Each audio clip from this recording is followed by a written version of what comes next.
Hey, welcome to the process. My name is Dr. John Bush. It's 7/11, July 11th here, kind of winding up through mid-July. This is a continuation of things that I'm doing and learning about, understanding historical context. Reference class forecasting, if you want to think about that term. And I've done videos on that. But anyway, this is me visualizing kind of past ADPs versus points per game. Kind of you hear a lot of terms expected, right? What they're proposing by that word expected is what's gone on in the past.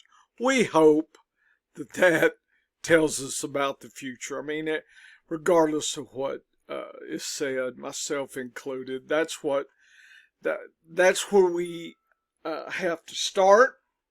So we will, continue and do that. So I've got some overall views. And I'm only focusing on 2020 to 2023. And you're saying, if you follow me, the one or two of you that have, this is just me condensing the time. I've done a deeper study in June. That's Dennis texted me some concepts here and some things. He doesn't know I'm doing this right this moment. Anyway, this is the last 4 years. Okay, so just kind of make it what's happening now, basically. So this is quarterbacks, ADP sector, average fantasy points per game. This is looking across the 4 years, and I did colorization. And you can take a look. No quarterback has gone in the first round. Okay. I think if you just kind of just look at this data, you can see, and I've said this before, pick 30 and back to 13. It's all gravy there. I mean, you're paying high, but you're getting nice returns, right? And then from about 31 to about maybe 72, it's pretty much a lot of the same. There's a little downside, a little pop at 85 to 90, but starting to take a little hit. The late QB guys would argue this would, this would say, hey, wait till about the, 8th and 9th. 10th rounds in here. Trouble is, you start getting starts getting pretty rough right in here about 97 to 102. So again, if your diary says you're that damn good, go for it. If you can get 21 points per game, then you're as good as, you've earned as much value as basically the 7th round. So there you go. If we look at it visually, and that probably should be some type of color there, don't y'all think? I think so. There we go. We'll do it in color. Just take a look at it. That's about that 6th round cutoff that I use, and you're saying, why do you do that? Well, if you look at the patterns, here's the early elites right here. No surprise, you get what you pay for. Okay, unlike what you might see. Folks, let me tell you, you get what you pay for a lot of the time early on. Okay, it's like there's not any secrets early on, right? Not serious sleepers, secret stuff. It's just not happening. Everybody is seeing it in some way, right? Everybody. So then your idea and where you can get an advantage is looking at your diary. How have you done in the past? I'm doing beta testing now, harvesting QBs here, here, and then I'm actually doing 10 best balls, and I'm going to the 9th, 10th round, probably 10th round. So we'll see. Am I good enough to forsake high return QBs? In other words, the late QB, very late, right? So we're talking 10th round. You're talking 17, 20. So I'm saying I'm good enough to deal with that burden. Am I? I don't know. I'm doing some beta testing here, and this is the purple's the trend line. Okay, we'll see. This is the old famous box and whisker. If you don't know box and whisker, it's time to get, okay, it's time to put up and learn a little something here, just for a visual side. I'm a visual learner, and I like to see, in quotes, the data. Okay, I'm not auditory, right? I know a lot of people, hey, I do the podcast. Some of you auditory, great. I'm glad you get to listen. I like the video, the visual too. Why I'm listening. I like to see the data. I mean, I can tell you the data, but it's another thing to see the distribution of the population, and that's what I like to see there. So there you go. There that is, the highs and the lows, and pretty much where everybody's happening in the box. That's pretty much where the main action. I mean, if you had your way, you want to stay above the box and to the whisker, right? And definitely you want to avoid the bottom whisker. Okay. RBs again, in the first 6 picks. Hey, you get what you pay for. Those RBs are the rare RBs.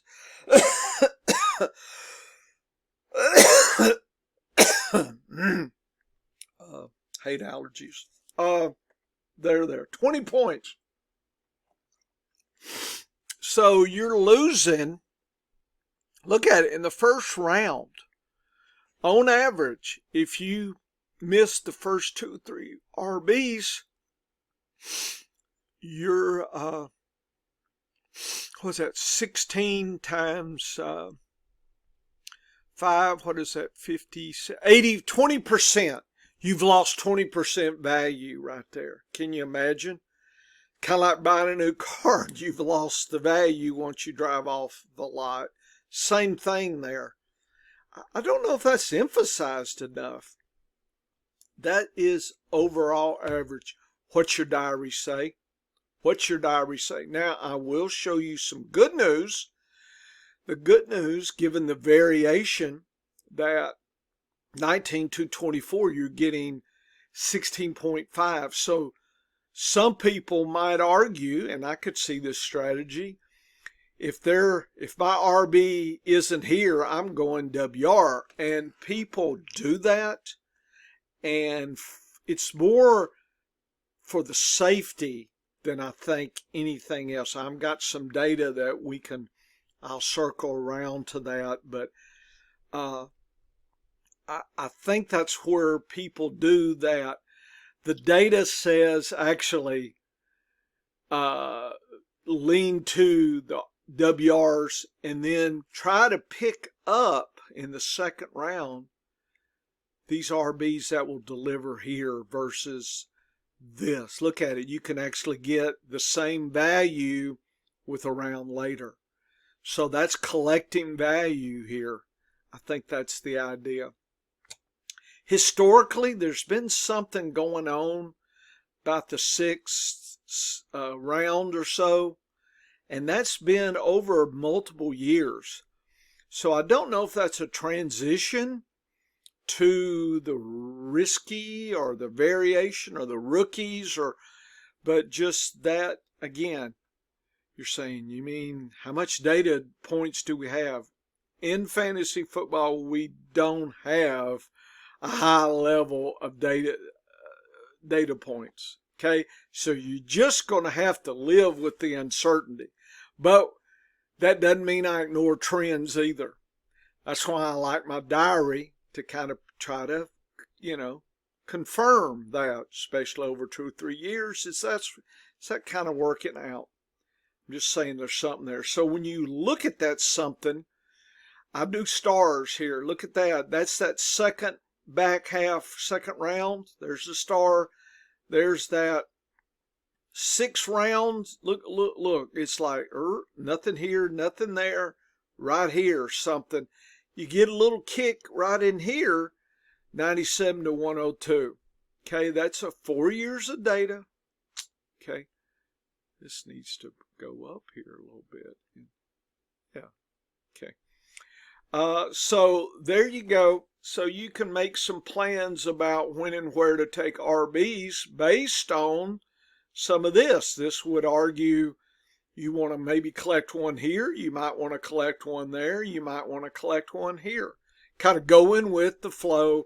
Does that mean 2024 will mimic the last 4 years? I don't know. What's your best guess? What's happened the last 4 years? Reference class forecasting. That's the best you got, right?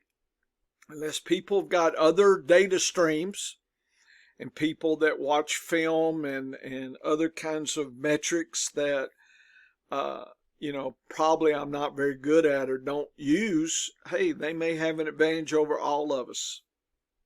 If I was buying people's data, I'd want something beyond just what did they do last year, folks.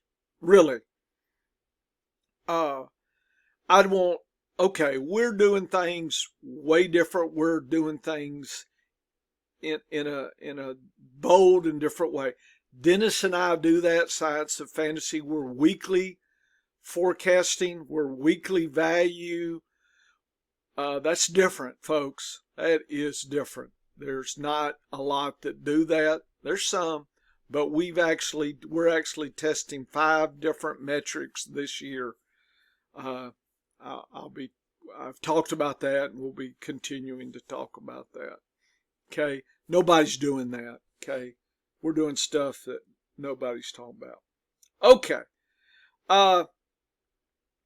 some other things. Trying to look at bigger sectors, 1st through 24th, the next 24, the next. I looked at the box and whisker for each of these sectors. The top, the bottom, so let's call it, and the average and the range. And if you look, early sector, you're the highest point. You get what you pay for, folks. We drop down. Notice there's that right in there, that mid-tier type. Something's happening here. Here's average kind of going down. And notice the bottom, though, is right here.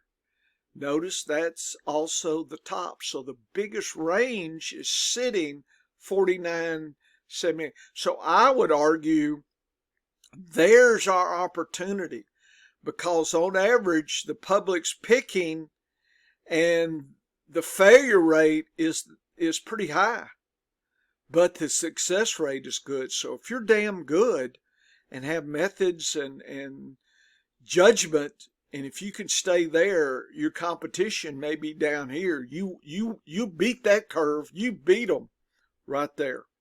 And then the range kind of closes back in.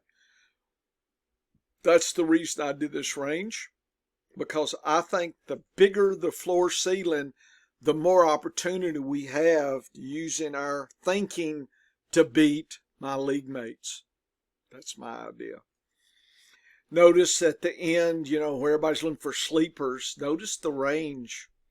Range is the lowest. Okay, 11, 12. That tells me there's not a lot there, sleeper-wise. I know, everybody clickbaits you to do that. What else? Tight ends. It's all about the elite tight ends. Okay. There's some muddledness about till 30. It dies quickly. There's a little pop here and dies away. And really, if you look at 10 and you think that's kind of 9, 10, 9, 10, about, I mean, it's this phenomenon that if you're down in here and you just on average, you might as well wait till in here, because a lot of times you might end up with the same type of production. It's kind of like the elites. If I miss out, then you might as well be down here. It's the barbell approach that I've discussed last year, the year before, and that really hasn't gone out of fashion. I will note this is the pattern. Here's the elites up in here. But notice the elites are not as dramatic. If you look at the running backs, you kind of have one sector of elite and kind of a sub-elite, but it's not crazy. Whereas quarterbacks, you know, there they are, then we drop, and then we drop, that kind of thing. So notice the patterns. Here's the tight ends. They extend a little bit, almost to the 30th. So there may be some opportunity, but you're talking, what, third round? So are you ready? I don't know if I should fill that in.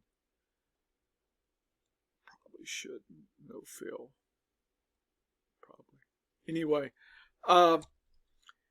there's a pop here, and but in the last 4 years, there's been some success. But other than that, look at, it's a lot of the same.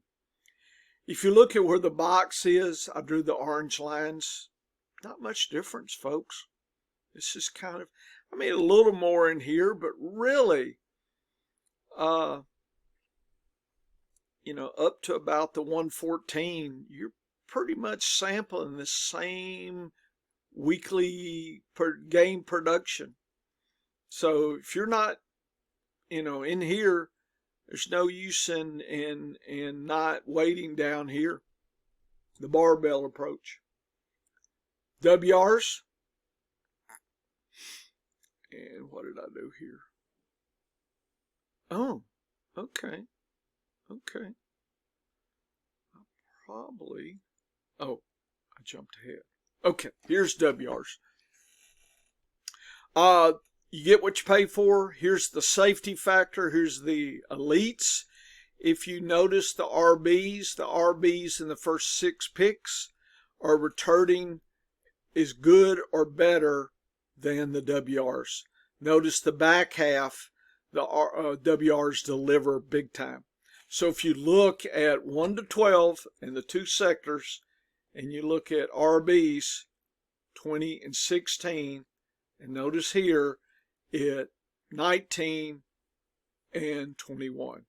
So about the same, but right here's where the difference is. 4 points per game. So your RBs in the second half, folks, if I'm not in here, I'm probably taking a WR. I mean, that's what this data would move you to do. It really would. Here's WRs, a little bit of pop up in here, but here's the elites, first round, and then second, third, fourth, fifth, sixth, maybe. What is that? 5th round right in here. So right before the 5th round, kind of the same if you look at the box. And then we kind of have the same into about the 102. Then kind of the same. And it's kind of like sectors here. And, you know, it's kind of like tiers. 1, 2, 3, 4. Big tiers. So your diary needs to tell you, are you good at picking in here, but you suck in here? Are you really good here, but bad here? So you need to know yourself. Here's the box. Probably shouldn't fill that in. Well, I'm not going to worry about it now, but there it is. And I'll have the hard copy of this as well. So what else? So anyway, in some ways, this is saying about coming into the 5th round that you're entering that second big tier of WRs right there. So depending on your draft pick, you could pick one here, pick one there. You got two nice ones. Okay, that kind of thing. You get a RB here, maybe another RB, or maybe a tight end. So it's kind of leading you to patterns. I've talked about this in other lines as well. And you're talking about that elite QB is dying about right there. So I could see a tight end. So I could see an RB, maybe two RBs right here, WR, tight end, QB, then coming back with a WR. I mean, there's kind of a pattern. If you don't know anything else, if you get all, if things are going wacky in your draft, if you kind of just know the pattern, you can at least know if you're deviating, if you want to deviate, what's your plan, what's worked with you before. If you've never done a diary, do it this year. Practice with some best ball. Draw your pattern and see how good it is. Okay, that's what I would do. Okay, 21 minutes of me running my mouth. I've got some more secret stuff coming, but I'll call this part 1 here. Come back. Dr. Bush, Science of Fantasy Football, the process, doing what others won't. Come back.